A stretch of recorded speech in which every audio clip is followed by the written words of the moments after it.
Yes. Hi, Pat. This is TD. How are you? Hey, TD, how you doing? And everybody else? Hi, Pat. How you doing, Pat? Sharon, Terry, Angie, Curtis, Deb, Robert, Ray, and Judge Salinas. You did the roll call. Oh, there's EJ.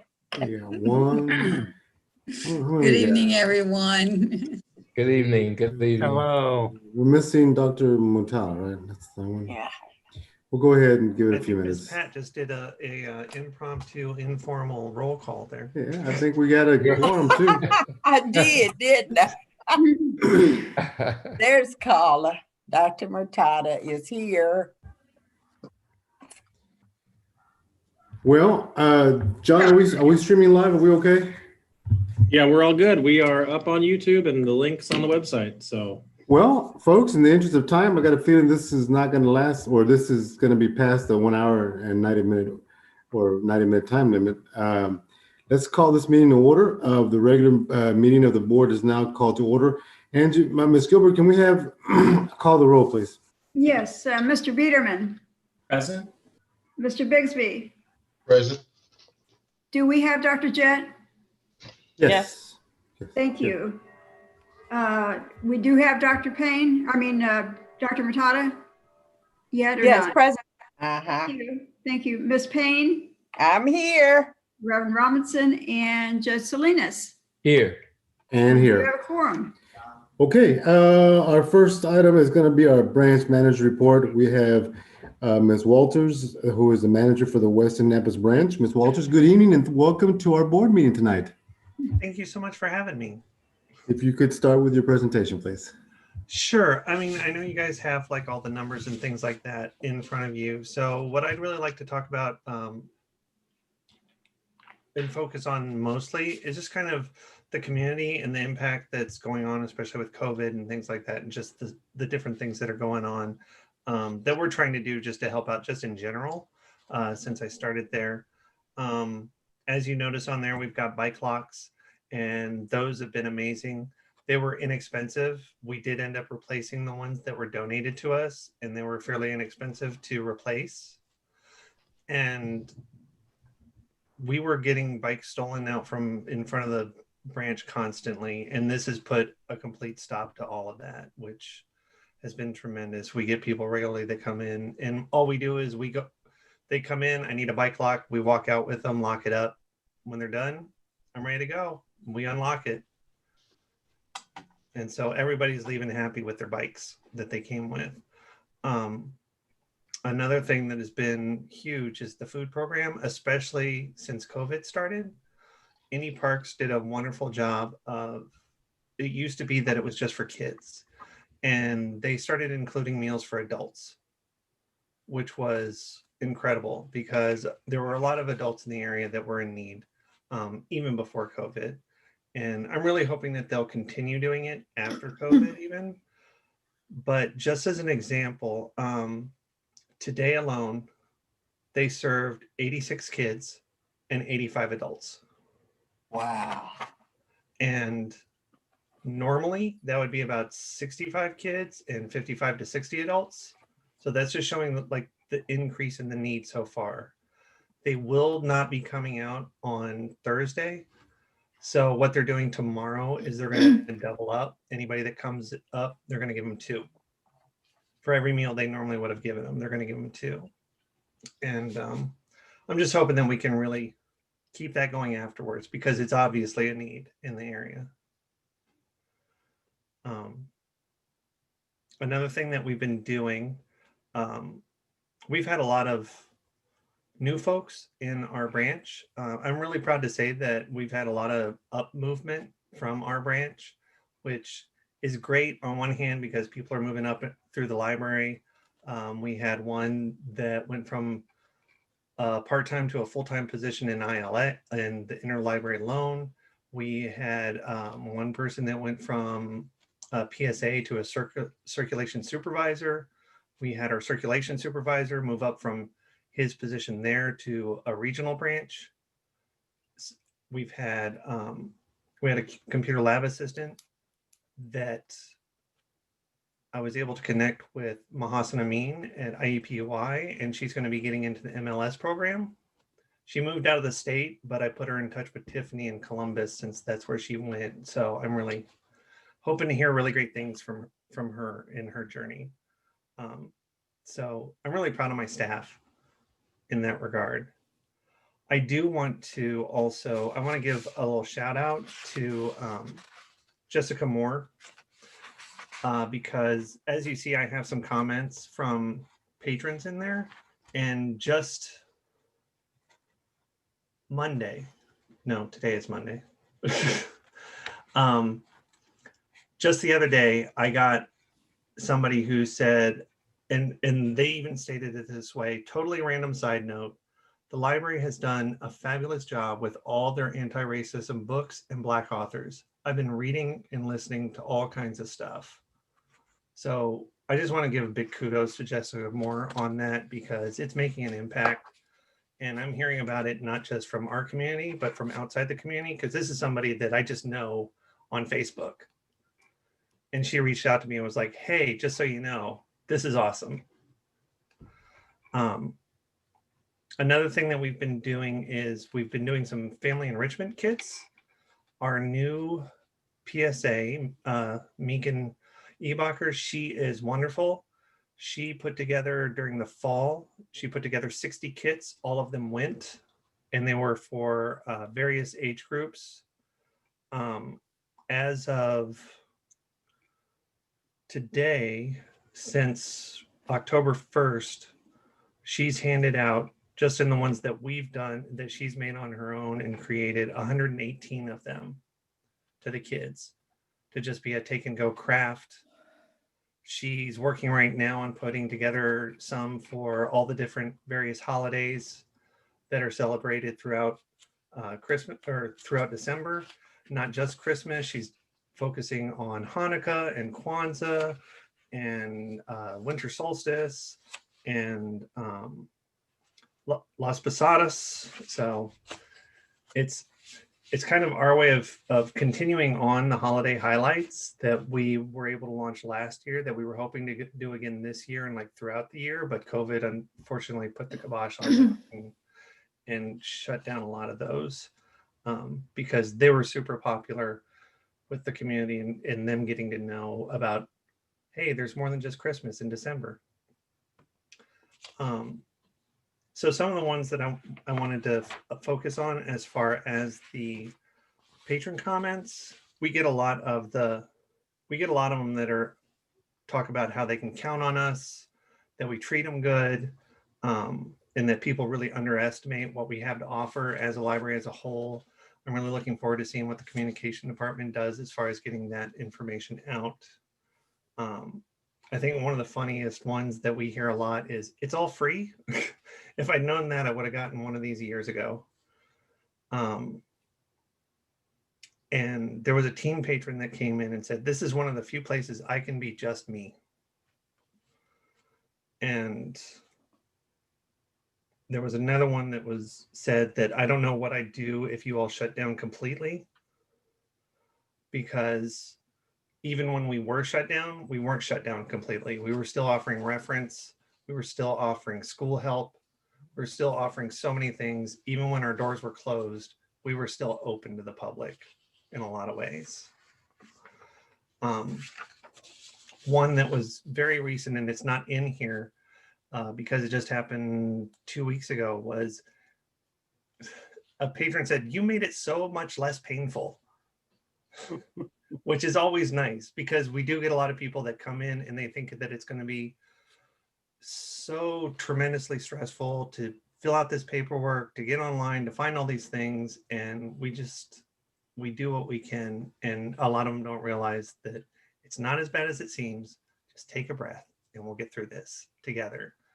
And I think that one of the most important ones, and I don't have it in here because it's more of a story of kind of our place in the community.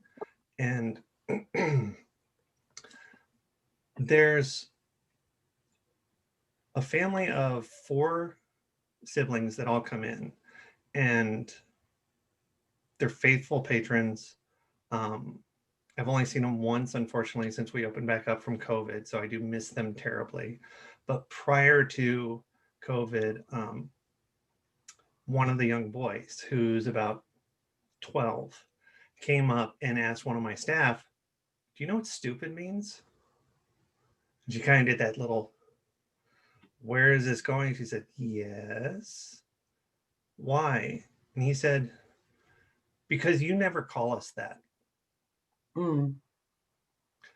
And that hit home really hard, because a lot of these kids in the area, they definitely, we are their safe space.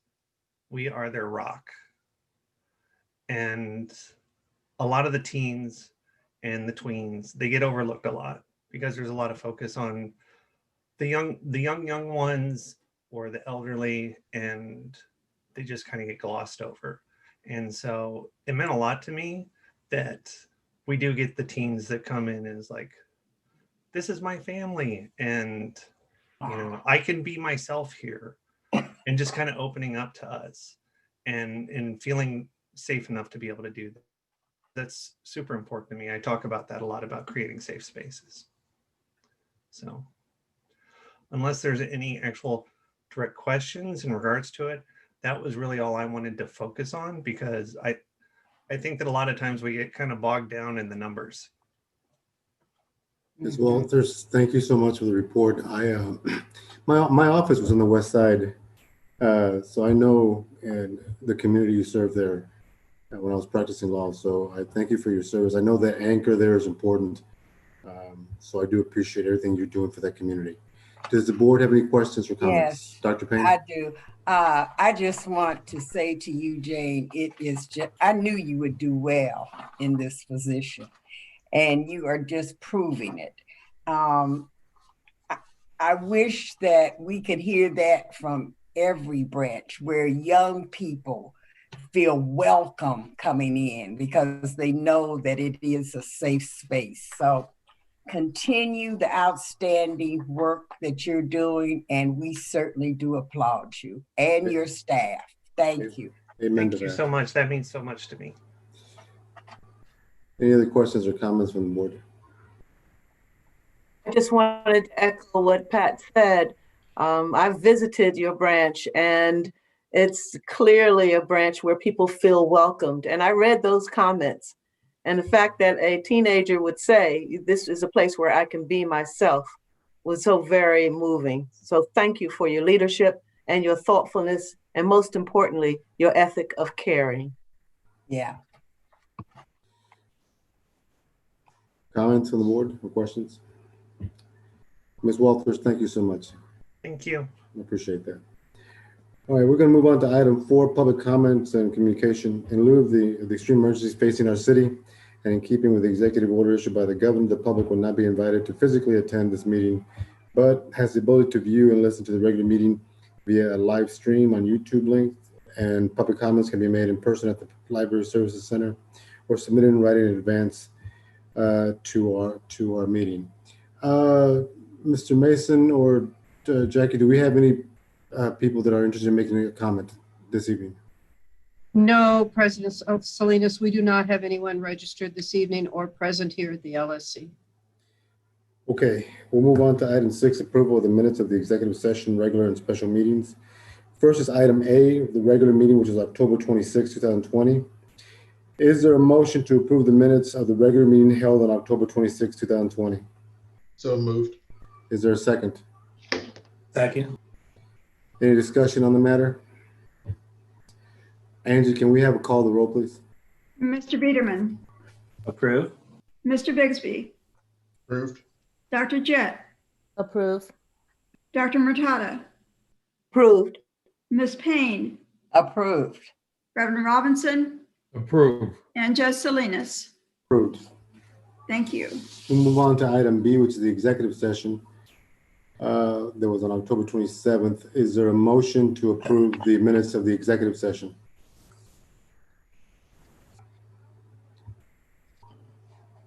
So moved. Is there a second?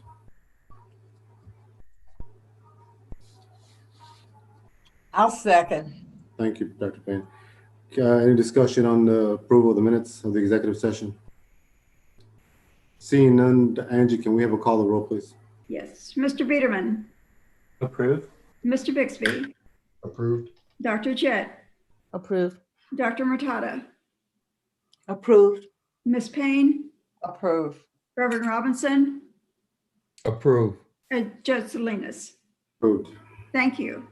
All right, folks, we'll move on to the committee reports. Item 6, the Finance Committee. Dr. Payne? EJ, are you there? I am. Good I'm evening so again, everyone. I am briefly, we have 2 items today. One is our treasurer's report, which is the routine item we always have. And then we have approval of our internet contracts, which Deb Champ will go over for you. On the treasurer's report, I'm going to go over the summary page on page 23 of your PDF report, which is the summary of our operating fund. And I'm just going to talk real quick about that because nothing out of the ordinary is happening through October. So for October, our revenues are pretty much in line with revenues through October of 2019. Thank you, Jill. Thank you. So our revenues are pretty much in line with, like I said, with revenues through October of 2019. We had 64% of our revenue received as of October, and this was the same exact percentage we had as of this time last year.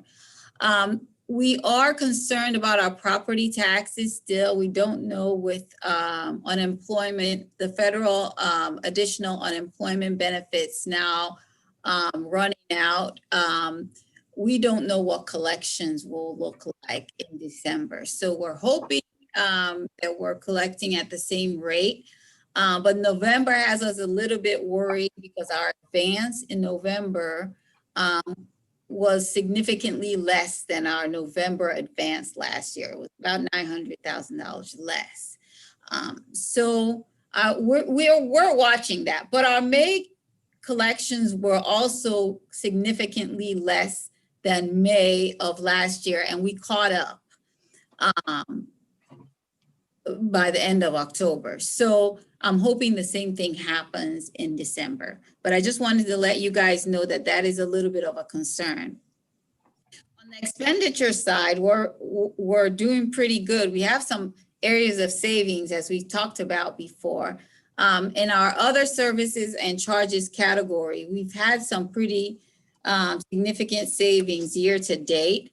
In areas such as rent, which is as a result of Fountain Square and Brightwood being closed, our rented locations, is a result of our shutdown for a couple months. We have a savings in utilities, about $188,000 there. We have our snow removal is significantly less than it was last year, although we're not through the snow period yet. But we have about $179,000 less spent so far this year than last year in snow removal. We've also spent less in consulting and other contractual services, which includes the fees we pay for our collection services for our fines, since we've stopped sending items to collections temporarily as a result of the pandemic. So we are seeing some savings that I believe will make up for any collection delinquencies on the revenue side. And I'm still projecting that we'll probably end the year with a surplus. But that's all to be seen with our December collections. Are there any questions on this? Okay, seeing no questions, can I ask for your approval to submit this for audit? Can we have a motion to approve the treasurer's report, please? So move, Pat. Second, Kaula Murtada. Is there any discussion on the matter? Seeing none, Ms. Gilbert, can we have a call the roll, please?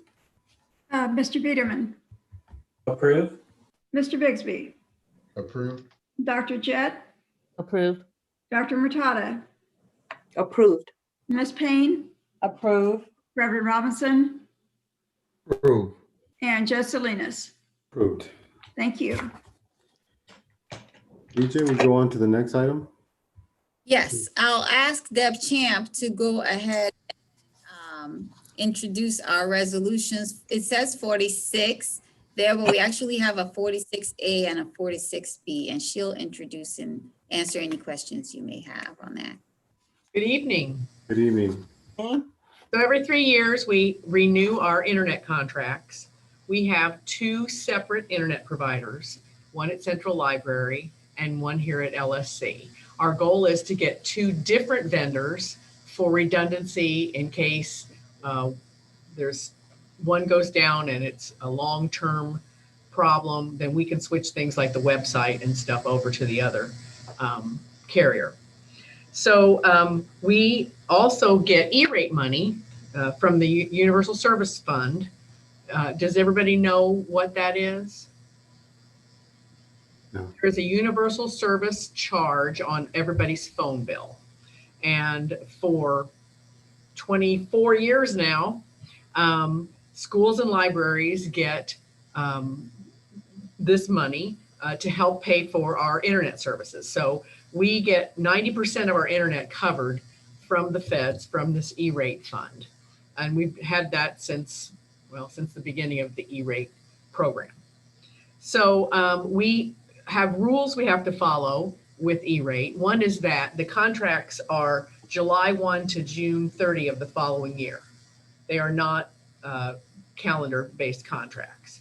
And so we have a kind of a weird schedule that we have to follow. We have to put bid documents out nationally on the E-rate website, which we did in August. And we got 9 responses. We also then published our own RFP like we normally would. And we got 9 responses, and some of them were pretty expensive. We were kind of hoping for maybe a change in a vendor, but it didn't happen that way. So what we're requesting is your approval for Jackie to sign contract with AT&T for Central Library, and for CenturyLink, now they're called Lumen. They've changed names about 4 times the past 2 years. For LSC. The prices always go down every 3 years. And this year we're going to increase our speed. We're going to have a gig speed at each location. So 1,000 megabits per second at each location. At Central Library, that line really just serves Central Library. But the line here at LSC serves LSC and all of the branches. And this is budgeted in the 2021 operating fund. And how we get paid with this is we get reimbursed for this. So we paid the full price, but we get reimbursed. However, EJ changed that this year. So we have 2 ways of getting E-rate money. The feds can pay the vendor directly, or we can pay the vendor and request reimbursement. And so for AT&T, we've asked that for internet starting this year, July 2020, we really only, our cash flow wise, we only pay 10% of the bill, and then AT&T is responsible to get the balance from the E-rate program. So, but we have to budget the entire 100% of both lines in our operating fund. EJ will have to tell you why that is. So is the contract is 46A for AT&T and 46B for the other one, or does it have to be specified? I probably 40. Correct. Yes, that's correct. Okay. So 46A, the resolution is AT&T, and 46B is for CenturyLink. Robert, can we take them at the same time, or do we have to do individually? You can take them up at the same time if you like. Okay. Does the board have any questions, Ms. Champ, with respect to the internet contracts? I just have one quick question. I know that you said it's unfortunate that we had to keep the same vendors. What are some of the issues that you're experiencing, of why you have some, reservation into the vendors that, were chosen through the bidding process? AT&T is notoriously bad on billing. And I spend a lot of time chasing refunds, getting billed for things that are wrong. It's just a huge bureaucracy. The line, however, has been stable. The services are stable. With CenturyLink, they've been pretty stable. But we were just interested in seeing if there was, some new blood out there that we would like to. The problem with the new blood is there's usually construction costs, and those are not cheap. So they can roll it into a 36-month contract, but E-Rate will look at that monthly figure compared to, let's say, what we were quoted for AT&T or CenturyLink, and E-Rate's going to go, no. So money-wise, we have to stick with the vendors that we have. Okay, thank you so much. Mm-hmm. Any additional questions or comments from the board? I don't see any. So unless there's an objection from the board, I would like to take these up all at the same time, if that's okay. So is there a motion to approve item 46A and B? So moved. Is there a second? Second. Any discussion on the matter? Seeing none, Ms. Gilbert, can we have a call the roll, please? Yes, Mr. Biederman, Approve. Mr. Bixby, Approved. Dr. Jett, Approved.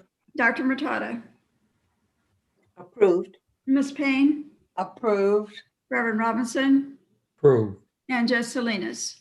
Approved. Thank you. Motion carried. Thank you, Ms. Champ. Appreciate Thank that. you. We'll move on to item 7, Diversity Policy and Human Resource Committee. Reverend Robinson. All right, good evening, everyone. Listen, we've got a few resolutions that we need to look at tonight, and I'm going to ask if Catherine would come now and lead our discussion. Good evening, everyone. Good evening. First of all, I would like to bring to your attention board action request and resolution for 2 policy updates, both of which we have talked about in previous meetings that I've brought to your attention. The first one is the, excuse me, the policy changing our per day late fines. It's eliminating those and waiving historical fines. And that discussion has happened over the last couple of months. I know John Helling had talked to you in July and August, and then last month brought a board briefing again to you. If there's any additional questions about this particular policy, I would refer you to John, who is there and can answer any additional questions that you might have. If not, I would ask that this resolution be approved. The next one is the fine or the policy that would extend the expiration date for the amendment, the temporary amendment for the personal leave policy. This is the temporary amendment that was put in place at the end of summer so that employees who were unable to use or had used up their FFCRA, the Families First Coronavirus Response Act, with the extended FMLA for childcare for when schools are closed. We had put that in place so that there was leave available to those folks through the end of December, because we didn't know what the virus was going to be doing and what the status would be. So we had mentioned at that time that dependent on the virus status, we may bring this back to you just to extend the expiration date through May 31st, which would cover the entire school year. And so I would ask that that resolution also be passed. Are there any questions? Just for clarity, there's one resolution before you, and it covers both policy changes that are proposed, the changes for the fines and the changes to extend the additional leave benefit. Does the board have any questions or comments with respect to either of those two items? How many people are affected by the second policy, the extension of the benefits? We have not had very many people take advantage of that yet, Dr. Jett. My concern is that the longer schools are staying virtual, that they may end up having, difficulties with finding childcare, sometimes with family members who are maybe going back to work or work schedules. And so that's why we wanted to have the date extend so that people who do need this have this support, this extra support. Any other comments or questions from the board on either one of these two areas? Seeing none, is there a motion to approve resolution 47-2020? So move. Is there a second? Second. Further discussion on the matter? Seeing none, Angie, can we have a call to roll, please? Yes, Mr. Biederman, Approve. Mr. Bigsby, Approved. Dr. Jett, Approve. Dr. Murtada, Approved. Ms. Payne, Approve. Reverend Robinson, Approve. and Judge Salinas. Approved. Thank you. Motion carries. We'll go on to item B, resolution 48-2020. And that is an annual routine procedural document that is the annual salary resolution. This is a document that outlines staff positions and benefits for library employees, including the salary schedule for employees for the upcoming year. And it also reflects some changes on the salary schedule. Those changes are the addition of the CBLC Multimedia Project Manager. It's that 2-year diversity fellowship, and the addition of the social worker position at Central Library. It also indicates the position reclassification of the Director of Public Services to Chief Public Services Officer. And are there any questions about this document? Any questions from the board or comments? Yes, I had a question. I wanted to know why the necessity of that change in the title and what necessitated it. I would refer that question to our CEO, Jackie. Thank you, Catherine. We have been discussing for quite some time the idea that we want to take a new approach to how we are managing security in all of our buildings. And so we have determined that we will move the entire security function, which is an investment of over $1 million a year, from facilities into public services going forward.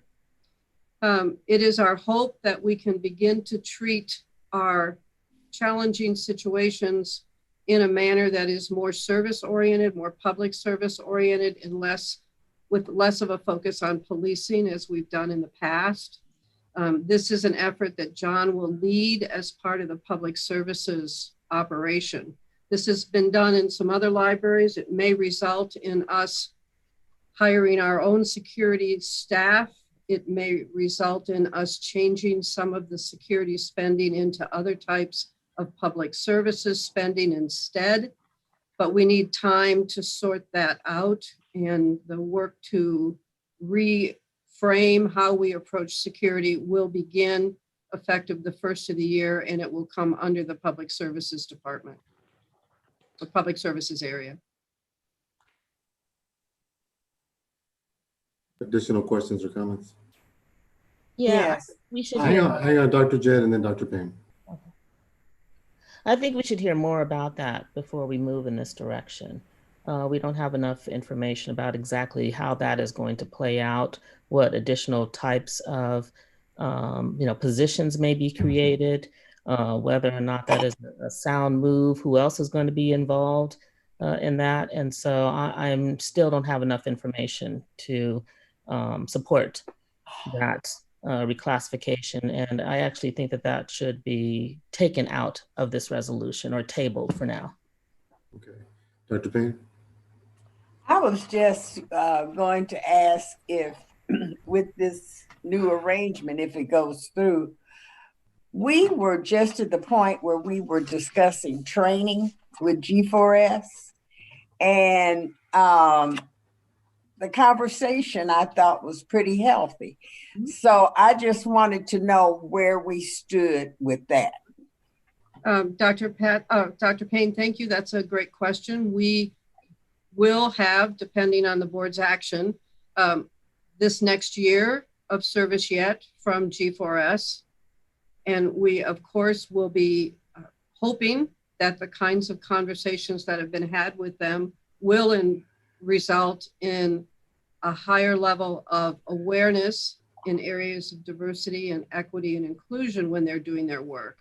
This conversation about the evolution of how we approach security overall as an organization is a larger conversation. And so the two of them really will go on in tandem over the course of this next year.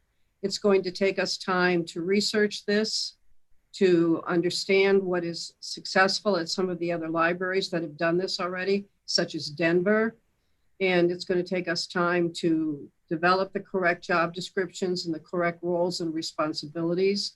And that work will be done in the public services area. But we would continue with G4S. That was part of the reason to ask to extend their contract for one more year, was so that we had security in place while we were developing the new model. And the work that had been discussed in your meetings will be important to the quality of G4S's service to us this next year. Okay. Thank you. That's the reason why, the very reason why I was asking about the position change. We're saying that we are developing a model that we're going to examine, that we may be something that we're going to be able to facilitate, not just with G4S, but also in terms of the movement from facilities to public service. And so we said that we're going to study this, we're going to research it, we're going to pay attention to that. And so why the move and change in the positionality of the person, rather than doing the research, doing the study, and developing what we want to do before changing into a different role and responsibility from director to chief of public services. Dr. Murtada, thank you for that question. That helps me understand what I haven't been clear about. The responsibility for security, even with the G4S contract, will move to public services effective the first of the year. So the management of G4S will also be under public services effective the first of the year. This is part of our approach to try to engage the public services operation more deeply with our approach to security, even with G4S. We view this as not just a building issue, but a people issue, a service issue. And many of the relationships with branch managers and others that the security guards have, this is a public service relationship, and we feel all of this will be better managed in the public services area. Facilities has done a great job, but we're trying to view this as a public service initiative, not a building service. And I understood that from reading, and I understood it. But the fact that you've said on several occasions, facilities has done a good job, and now we're going to move it as a public service because it's focused on people, makes good sense. But you've also said, and it sounds like it's not clear that we want to do this. We're not clear about it. We may do it. And the word developing is the key thing that I keep hearing. And so I'm still kind of challenging us to not just make a move without doing the kind of research that really does necessitate this change from being a director to being a chief of public service. That's what I'm not clear about. Okay. I think for our approach to security to be recrafted as a public service function, it's important that the management of our existing security team be embedded in the public services area. We may come out of this before the summer is over with an RFP to continue contractual security. We may come out of it with a proposed set of job descriptions and positions that we believe will create a more secure environment using less contractual security. That is yet to be studied and determined. But the management of our security contract, which is over $1 million a year, is integral to understanding how to reshape security going forward. And so that's part of why we felt it was appropriate to move the entire function now. Okay, well, I do believe the overall goal is headed in the right direction. We want to bring this hopefully at some time in-house. I think the move is in line with what we want to do as an organization. Does anybody, other board members, have any questions or comments? Well, it appears that if we are not in support and need more information with regard to these changes in this position, in particular, this reclassification, that we need to vote against the entire resolution. Is that correct? Because this is all. Yeah. I was going to say we put the motion up. If it doesn't pass, then we can. Jackie can bring it back up if she feels she needs to at a later time. I don't think we need to piecemeal it in terms of just take that one section out. Might as well just find out if the board is in favor of this or not. Unless In other board favor members of the reclassification. Is that of the whole motion over or the resolution overall. Okay. Jackie? I do want to remind you that this includes the conversion of a librarian position into the social worker position. And it also includes the assignment of the diversity fellow in the pay grade 9 to the CBLC. They are all part of when the salary schedule is crafted and approved, that sets all the salaries for next year for all positions. Additional comments or questions from the board? Does this include an increase in any of those other positions, not just the new ones, but for the entire? The pay ranges have not shifted this year. So there will be no increases this year, is that correct? No, that's not what I was sharing. The salary schedule pay ranges are not changing. In next month, you will receive what's called the appointment list, which we share with the board every December. That reflects whatever increases are being approved for individuals. The salary schedule sets ranges for positions. The appointment list is where you would set for the raises for next year. And EJ has spoken to you in the past about us trying to see how much we can do. We are trying to see if we can do the 2% that we've talked about, but that will show up in December. Additional comments or questions from the board? Can you not separate the part of this motion that is in question and the other part that you talked about? There's two other parts to this. It looks like a three-parter in this. Can you not separate some of that out and then just vote on the other two parts? Those three parts are the three changes to the salary schedule for this year. Robert? The salary schedule as presented is the schedule that may be part of the motion if a motion is ultimately made on this resolution. So once you have a motion, if you have a motion, then if somebody wants to propose an amendment to the motion, that could be a secondary motion. So as it is now, we're going to take up the motion in its entirety. And like Mr. Scott said, if there's an amendment in the discussion phase of it, we can always address that. So, Judge?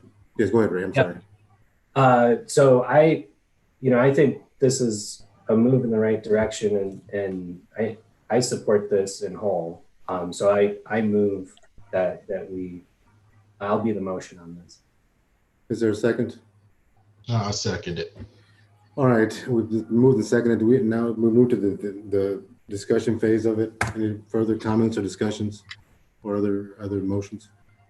I'd like to move for an amendment such that we include the conversion of and the use of funds for the social work position. I believe that that's truly one that we need desperately, and that the CBLC support in terms of understanding the salary schedule be one that is also put together, but not necessarily moving forward with the change of the position in terms of the public service role.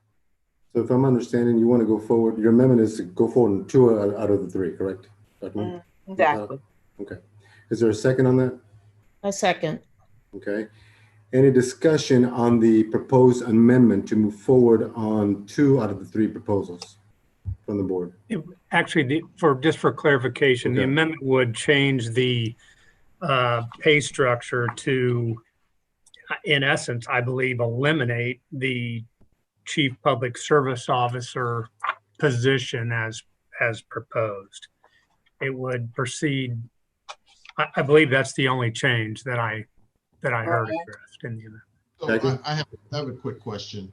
So if we, Robert, I'm sorry, if we eliminate that position, so that would be no opportunity for next year for that position to be filled as stated in the resolution.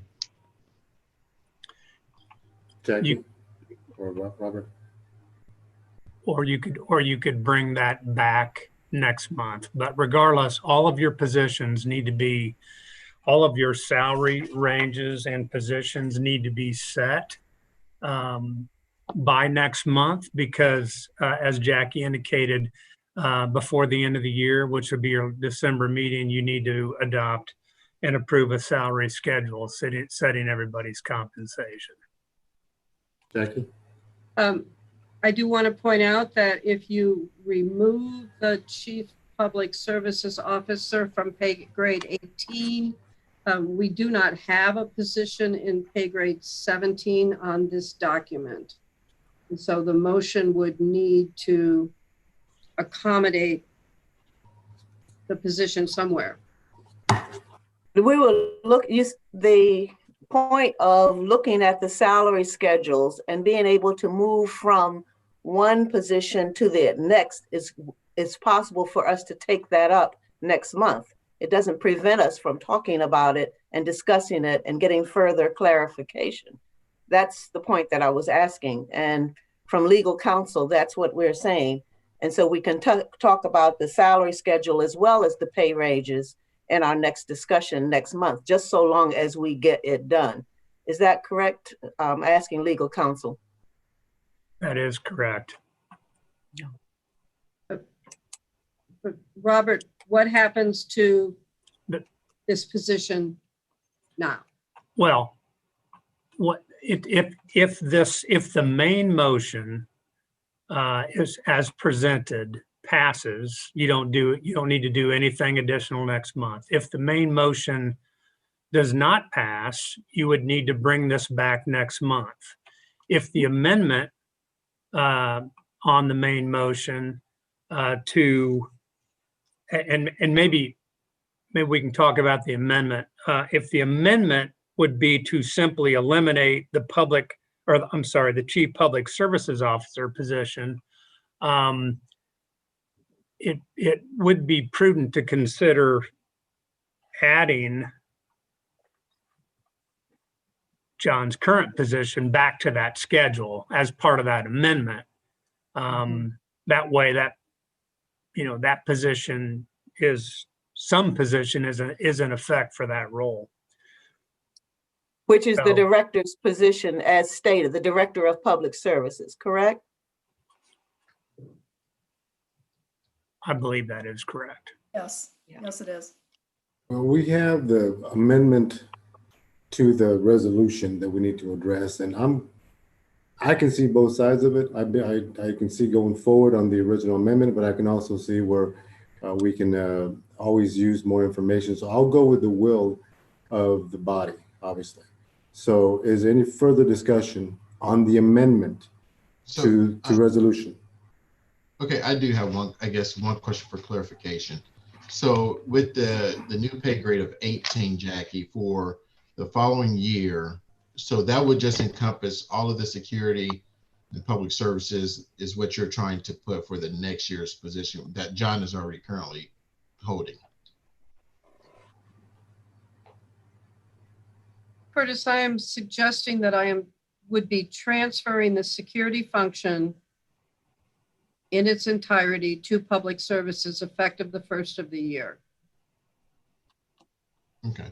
And that expansion of responsibility is part of the justification for reclassifying John's position. Okay. Okay, do we have any further questions on the amendment that was proposed by, I think it was Dr. Mutada and seconded by Dr. Jett? All right, on the amendment, any further comments, Mr. Scott?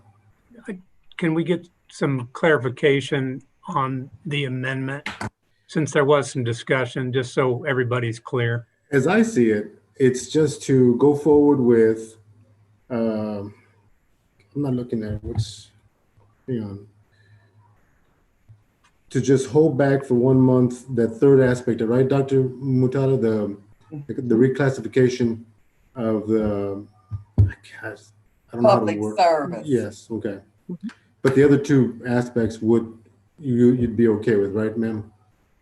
Absolutely. And I believe that the notion of transferring security under the position, does it really require a change from chief to director of public service? Is that required? I think it bears more discussion and more information as a part of developing that opportunity for being in a director's role of public service. Okay, Mr. Scott, do we have enough clarification for you, or do we need more as a motion?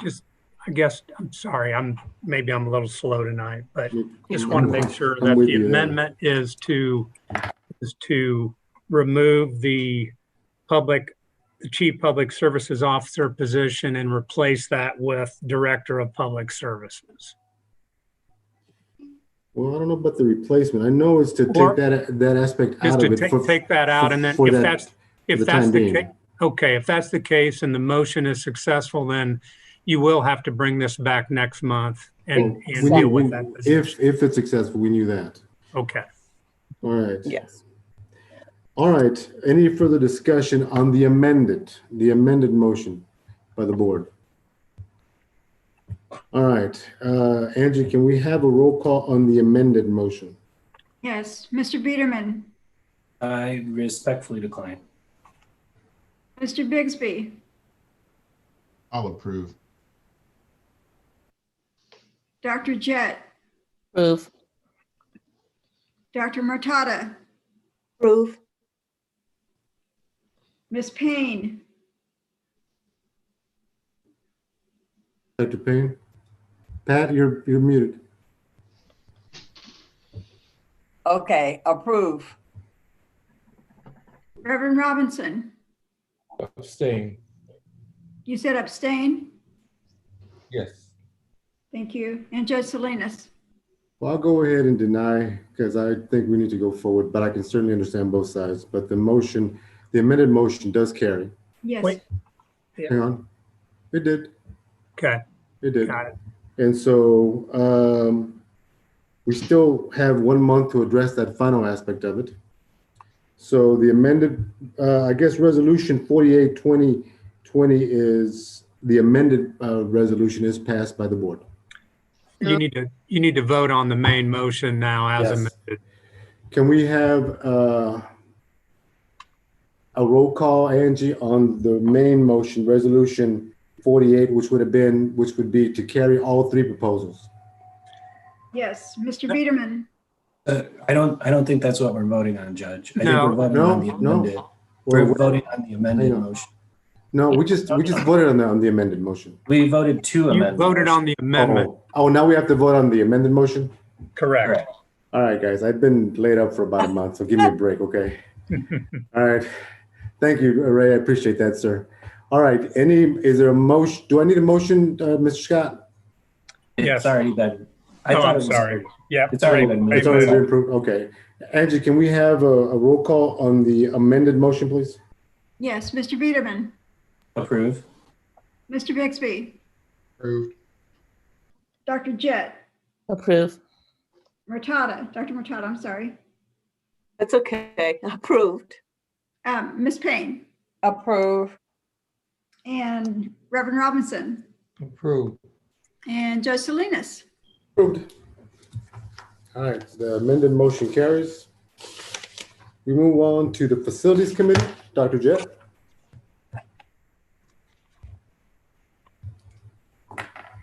Okay, we have several resolutions. Wait a minute, I'm trying to get them all in order.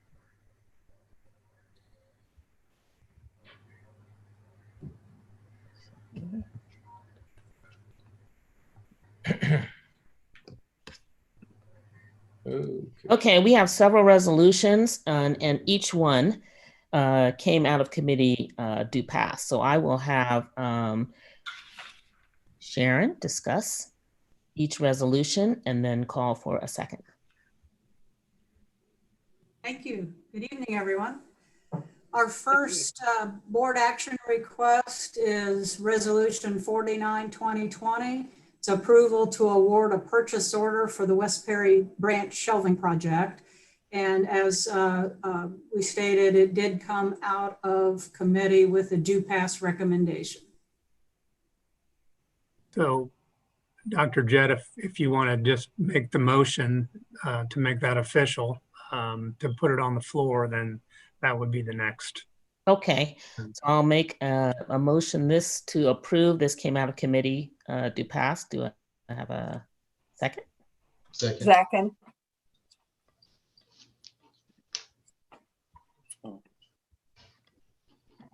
Are there any questions?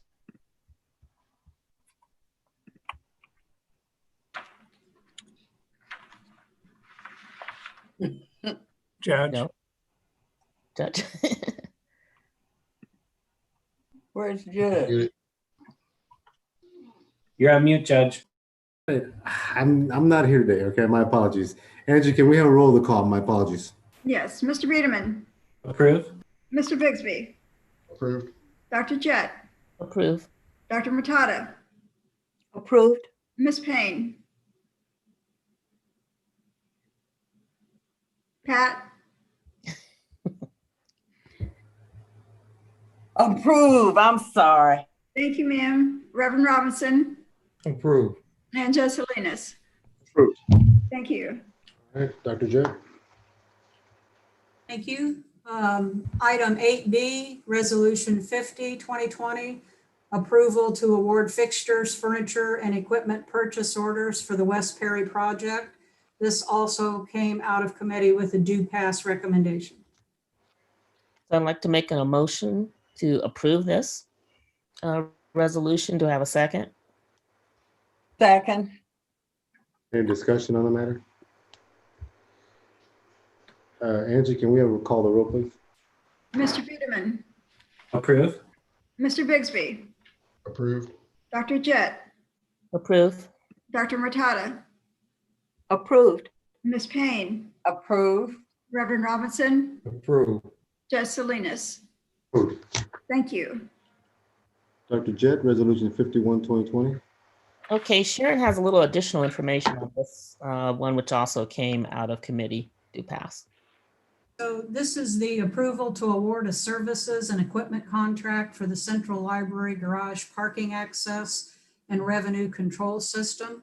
I did follow up on the questions we had about the system not allowing for the ability to take cash. And that was tied to the ability to take coins. And we were able to separate that and have the ability, not the ability to take coins, but to take cash at the gate as you exit. So we can add the ability to take cash at the pay on foot stations. One of them is in the parking garage lobby and one of them is in the atrium. As with the Indigo bus system, it would allow you to use bills only. It will not give change at those pay on foot stations, but it does allow us to be able to take cash. So not everyone needs a card. So I did want to follow up with you on that. And this did come out of committee with the do pass recommendation. I'd like to make a motion to approve. Is there a second? I'll second. Any discussion on the matter? I just want to commend Sharon for tackling all of these issues. She has been such a great staff member, and her thoughtfulness and responsiveness is to be highly commended. We asked questions, she dug further. So thank you so very much, Sharon. Thank you, Dr. Murtada. Obviously, I've got a great repertoire of people to rely on as well. So on behalf of everybody, thank you. Absolutely. Further comments or discussion on resolution 51? If not, Angie, can we have a call to roll, please? Mr. Biederman, Approve. Mr. Bigsby, Approved. Dr. Jett, Approve. Dr. Murtada, Approve. Ms. Payne, Approve. Reverend Robinson, Approve. Judge Salinas. Approved. Thank you. Dr. Jett, resolution 52. Yes, this resolution has to do with the extension of the G4S contract, security contract, which we have had extensive discussions, and a lot of that centered around the issue of diversity and diversity training. So I think that's one reason why it is important that we revisit the changes with regard to public services. Are you putting the motion up, But I am approving the motion to extend this contract for a year, and it came out of committee to pass. So I'd like a second. Second. Any discussion on resolution 52? Seeing none from the board. Angie, can we have a roll call, please? Mr. Biederman, Approve. Mr. Bigsby, Approved. Dr. Jett, Approve. Dr. Murtada, Approved. Ms. Payne, Approve. Reverend Robinson, Approve. Judge Salinas. Approved. Thank you. All right, Dr. Jett, resolution 53. Yeah, this resolution also requires a little bit of additional information from Sharon and also perhaps a clarification from Robert. So I'll let Sharon take this over, but this also did come out of committee to pass. Thank you. This is the authorization to purchase approximately 2.8 acres of property located at the northeast corner of Melner Road and East 56th Street. This is for the Fort Benjamin Harrison Branch project. This is an agreement we've been working on with our council as well as the council of the Fort Harrison Reuse Authority. And I was hoping to have a final agreement for you at tonight's meeting, but we still have just a few items that need to be changed. And I would like to ask Robert Scott if he could talk to those and be able to answer any of your questions about the changes. Sure, I'd be happy to. The draft that you have before you has been negotiated. It is near final, and it provides for a process: one, to acquire the property, two, to get through the necessary approvals, which will require a platting process. It will require architectural review committee review and approval. It will also require some ultimate zoning approval modifications or modifications to the plan unit development for this area. The only issue outstanding on this, one of the provisions, the Fort is basically selling this property to the library for $1. They want to make sure that the branch gets constructed. They want to make sure it gets constructed timely. So there are a couple of conditions in the agreement. One is that the branch will be significantly complete, or construction will be substantially complete by the into the fourth quarter of 2022. There's also an operating condition or commitment in this agreement, which would require the library to operate the facility as a library for a period of years. And it's that issue that we, I think generally we have an agreement in principle on. That term is, it started out a little bit higher. We've discussed a 5-year term on that operating commitment. And I need to get final confirmation back from council, from the Ford on that. But that is the only change that is remaining to be made to this agreement. And it's related to the operating covenant, whether or not it's 5 years or something else. Before we get to questions, Dr. Jetta, you want us to move forward tonight on this? Yes, I just wanted to We make sure that should. it was okay to go ahead and move forward, even with those particular items that still need to be negotiated. And the resolution as drafted would authorize the CEO to finish those negotiations and then, move with the execution of the agreement. And that would also then authorize the CEO to proceed with, all steps necessary to fulfill the agreement terms and proceed with the project. Okay, so yes, I'm making a motion to approve. Is there a second? A second. Any discussion on resolution 53, I think? Seeing none, Angie, can we have a call the roll, please? Yes, Mr. Beederman, Approve. Mr. Bigsby, Approved. Dr. Jett, Approve. Dr. Murtada, Approved. Ms. Payne, Approve. Reverend Robinson, Approved. and Judge Salinas. Approved. Thank you. We move to item 9, the Strategic Planning Committee. Dr. Jett? And no report tonight. Okay. Report from the Library Foundation, Reverend Robinson.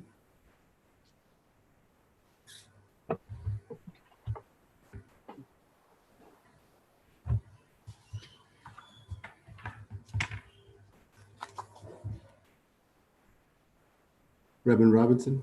Yeah, I'm here. I'm Okay, just okay, trying- just checking, making sure. Thank you. No worries. My apologies, sir. Oh, no, my apologies, sir. The Library Foundation Board of Directors met in November the 10th, approved the Foundation 2021 budget, which includes a $2.96 million for library programs and services. October 29th, the Foundation held a virtual event for library retirees via Zoom. Retirees heard from library trustees and Foundation Board member T.D. Robinson, Library CEO Jackie Needis, and Library Foundation President Roberta Jaggers. After their update on the library and foundation news, retirees had a chance to ask questions and visit with one another. Many remarked how nice it was to visit with other retirees who had since moved away from Indianapolis. Let's talk about donors. The foundation thanked 209 donors who made gifts last month. Following our top corporate and foundation contributors, if you should have an opportunity to thank these donors, we would be grateful. Eli Lilly and Company Foundation, the Indianapolis Foundation Library Fund, and the Mindy Browning Memorial Fund. This month, we're proud to provide funding for the following library programs. All programs are citywide unless otherwise noted.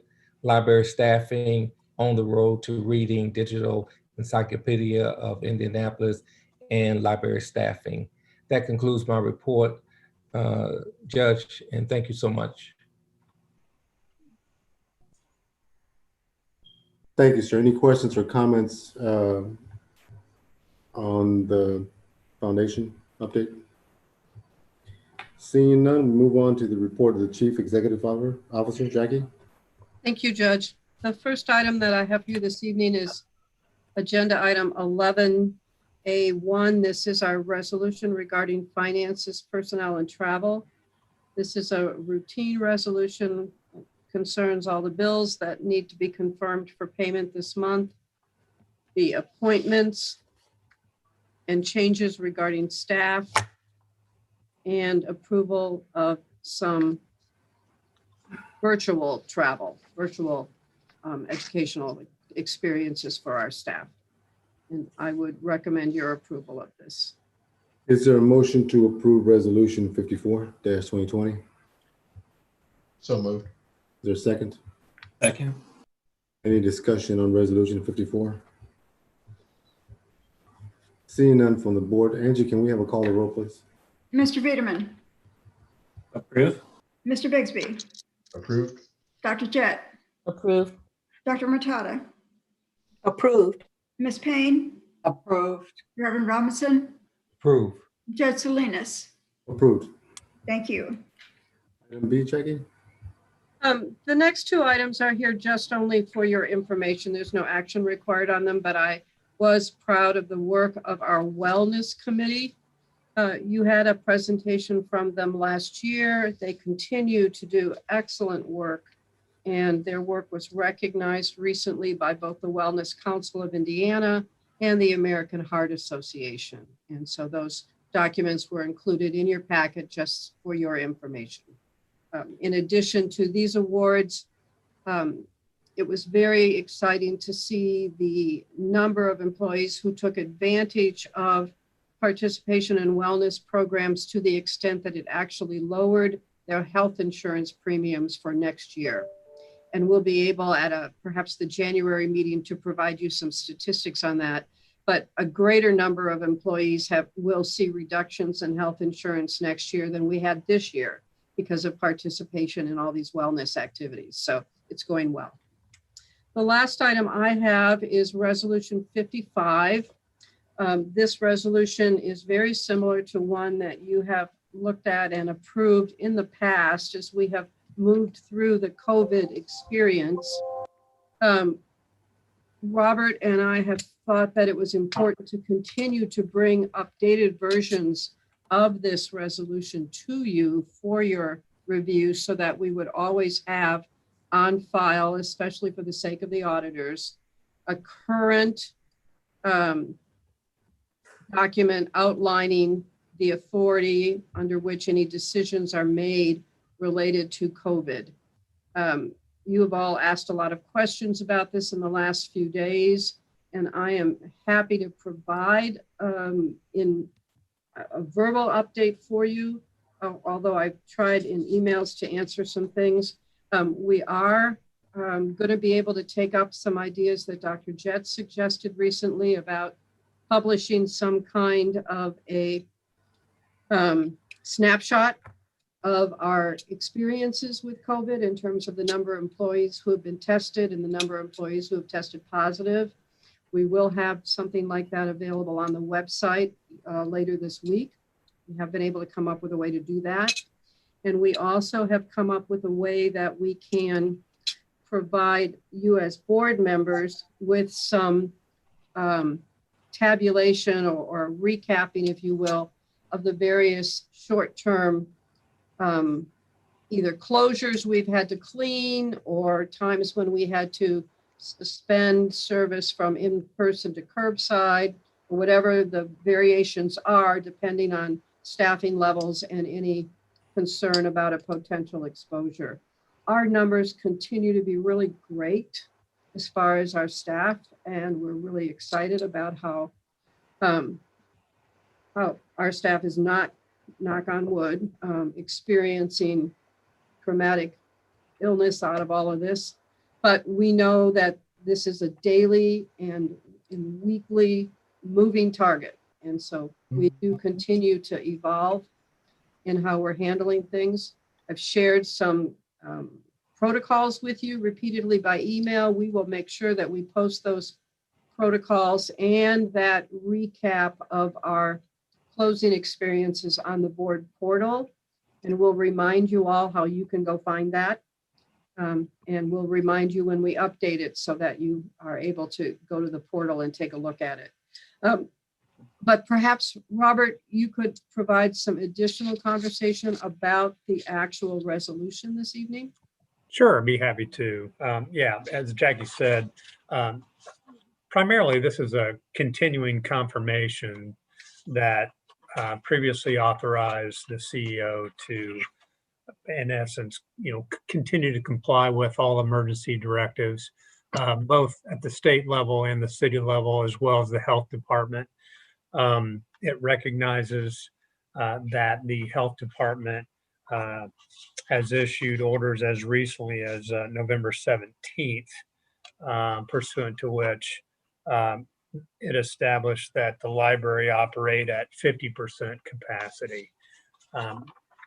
The prior orders, and there were several of them issued in March, April, and May.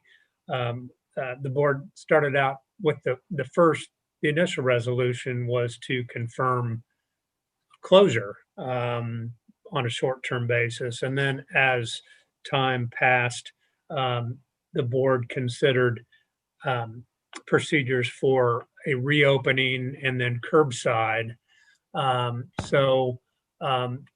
This resolution continues the authority that was granted to the CEO along those lines, but it also clarifies that it would authorize both a reopening or an expansion of services, or a decrease or reduction in service, or potential changes in service plans, et cetera, to meet current issues that may be facing the library and its systems, et cetera. So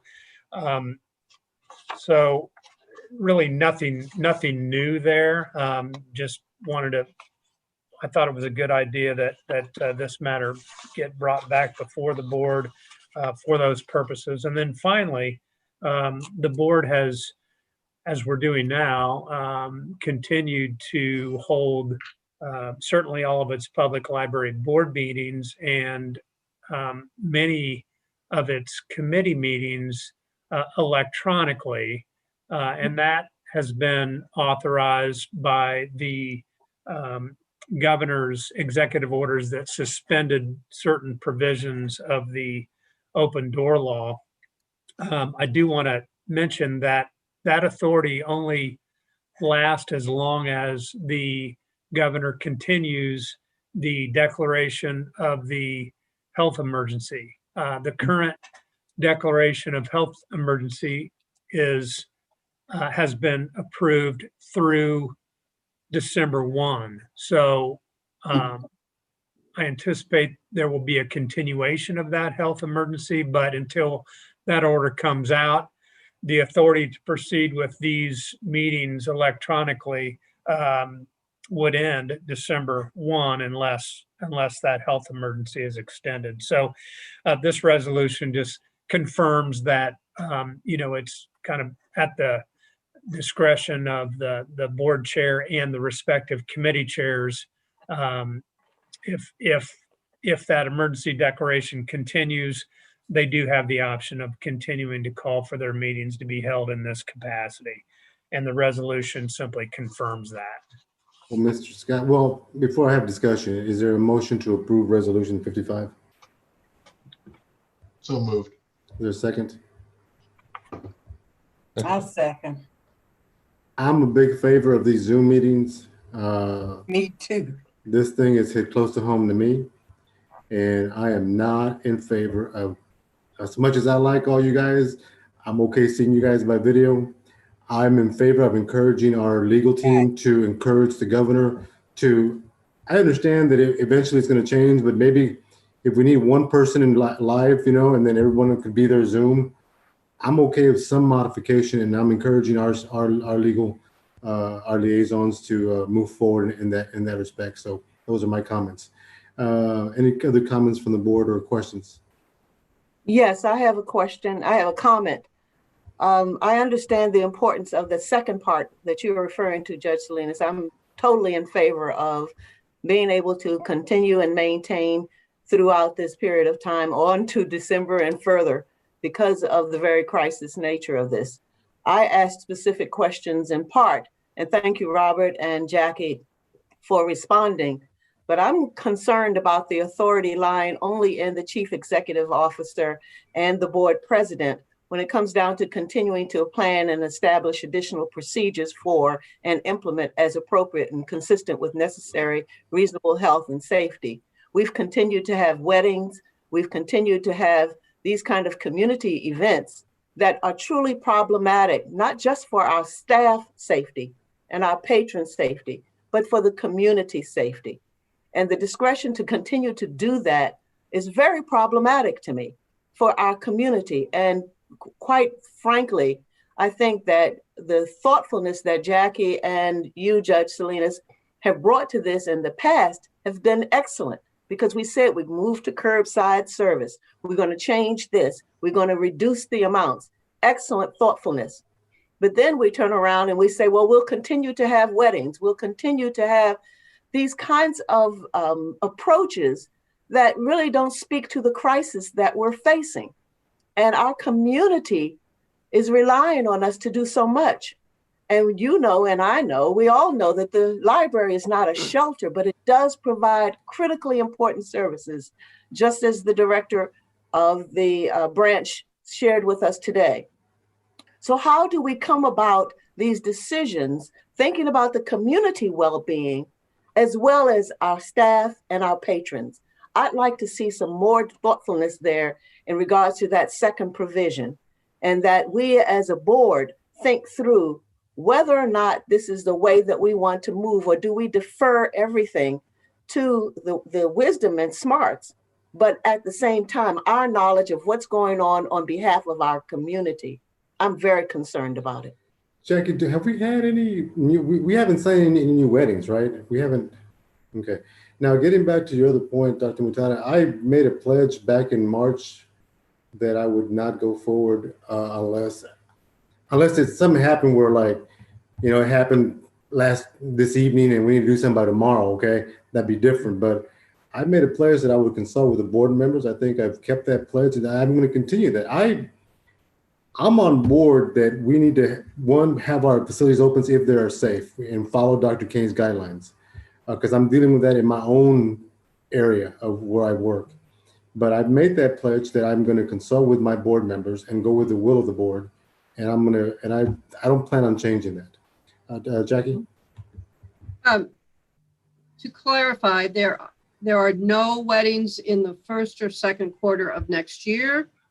There are two small ones that are still on the calendar in December. They were approved by the health department and they are under the health department's allowable numbers. So legally, because they were under contract and they meet the health department's numbers, we did not cancel them. But they are all meeting the health department's guidelines. Any other comments or questions from the board on resolution 55? Just clarity. So we're not having any weddings come in the next 2 quarters. After these 2, we're done for now. Is that what you're saying, Jackie? We made it clear that there would be nothing scheduled in the first 2 quarters of next year. And we're trying to finish out the small things that are under the health department guidelines. That's correct. Okay. We had a large event planned for New Year's Eve and it has moved to a different county. Okay. Thank you. I really appreciate that clarity. And thank you, Judge Salinas. You're making sure that we don't move forward without consulting with the board is critically important. Is there a motion? Thank you, ma'am. Is there a motion to approve resolution 55? There is. You have one. Oh, is there a second? I'm sorry. Yeah. We had discussion. I apologize. Any further discussion on the matter? Angie, can we have a call the roll, please? Mr. Biederman, Approve. Mr. Bixby, Approved. Dr. Jett, Approved. Dr. Murtada, Approved. Ms. Payne, Approve. Reverend Robinson, Approved. Judge Salinas. Approved. Thank you. All right, we'll move on to discussion agenda items, further agenda items. This time is made available for discussion items, not on. Oh, did I miss something, Dr. Payne? Or Dr. Yeah, Dr. I had something that I wanted to say about Jackie. Okay. If that's okay. First of all, I wanted to thank Jackie and the staff who was responsible for packing up 1,000 kits for our preschoolers and getting them to the classrooms before school closed. So I want to definitely say thank you for that. And then I wanted to ask a question, Jackie, about a program. It was called Building Authentic Inclusion at the Library. I love that title. And I just wanted to know who the audience was and if Jessica Moore and Michelle Hayes and Stephen Lane were part of those presenters for this Building Authentic Inclusion at the Library. Thank you, Dr. Payne. And by the way, your comment about the children's materials, that credit goes to the staff in the program development area. They're the ones who made that happen. So appreciate great that. Folks, great folks. The program entitled Building Authentic Inclusion in the Library was a program offered as part of the Indiana Library Federation virtual conference last week. There were quite a few different presentations in the course of that conference, and a variety of different staff from our library presented on different things. This particular session was presented by Deb Lambert because the ILF was aware of her work on auditing collections for diversity. It also included Greg Hill, who is our area research manager for the East Side, because they wanted some very practical hands-on conversation about the experiences that a manager on the ground has in hiring and recruiting. And I was the third speaker. And I could make the slide deck available to you if it's of interest to you. No, what was of interest to me was the presenters. I just wanted to see if Michelle and Jessica and Stephen were on the docket to make those presentations. Not on this particular program, but I do know that Stephen presented on something else as part of the agenda. It was a multiple day conference. Thank you. Thank you, Dr. Payne. Any further comments or questions from the board members? We are at item 14, which is future agenda items. If anybody does have any future agenda items, feel free to contact myself or the other board members, obviously, and Jackie as well. Our next meeting is going to be a little bit short. It's going to be December 14th, our next regular meeting. It will be presumably, Robert, right? It will be a Zoom meeting. I'm assuming that the governor is going to extend the emergency order. We'll keep an eye out for that order, and if it changes, we'll be sure to let the board know, or you know. Okay, and then obviously we'll pass that on. But I'm anticipating and further encourage our team to advocate for a Zoom meeting for the December 14th at 6:30. And with that, I am going to call for an adjournment of the regular meeting. And then we do have to have our annual meeting today. So I'm going to call to order the annual meeting of the library board. Angie, can we have a roll call, please? Yes, Mr. Biederman. Present. Mr. Bixby. Present. Dr. Jett. Here. Dr. Murtada. Present. Ms. Payne. Pat. Here. Thank you. Reverend Robinson. Present. Thank you. And Judge Salinas. Present. We do have a quorum. We are now on the first item, which is election of officers. The first matter on our agenda. Pursuant to the bylaws, our officers are elected for one-year terms, and the terms of each of our current officers ends December 31st of this year. The term of these officers will be from January the 1st of 2021 to December 31st, 2021. Election of officers is to be accomplished by nomination and roll call. We will now commence with that process. Is there a nomination for the presidency? I'd like to nominate Judge Salinas. I'll accept that nomination. Any further nominations for the office of the presidency?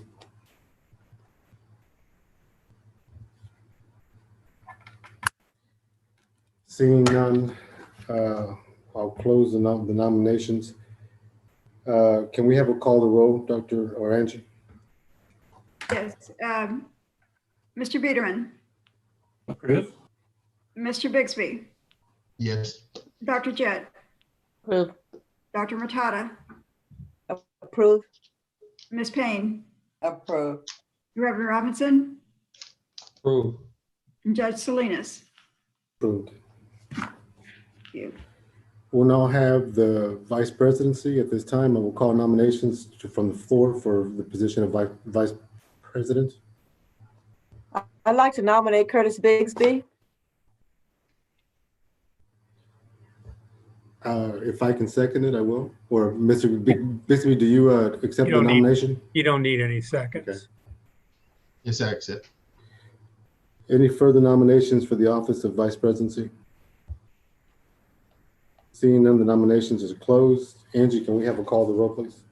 Mr. Biederman, Approve. Mr. Bixby, Approve. Dr. Jett, Approve. Dr. Matata, Approve. Ms. Payne, Approve. Reverend Robinson, Approve. Judge Salinas. Approved. Thank you. We move on to secretary. I will now call for nominations from the floor for secretary. I nominate Ray Biederman. Mr. Biederman, do you accept the nomination? I do. Thank you. Is there any other nominations for the position of secretary? Seeing none, I close the nominations for secretary. And Angie, can we have a call of the roll, please? Mr. Biederman, Approve. Mr. Bixby, Approved. Dr. Jett, Abstain.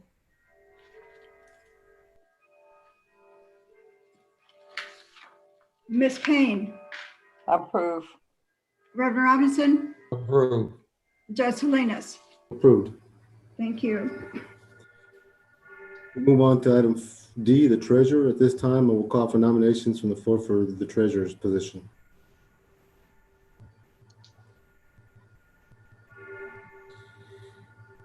So, Robert, how do we handle this one?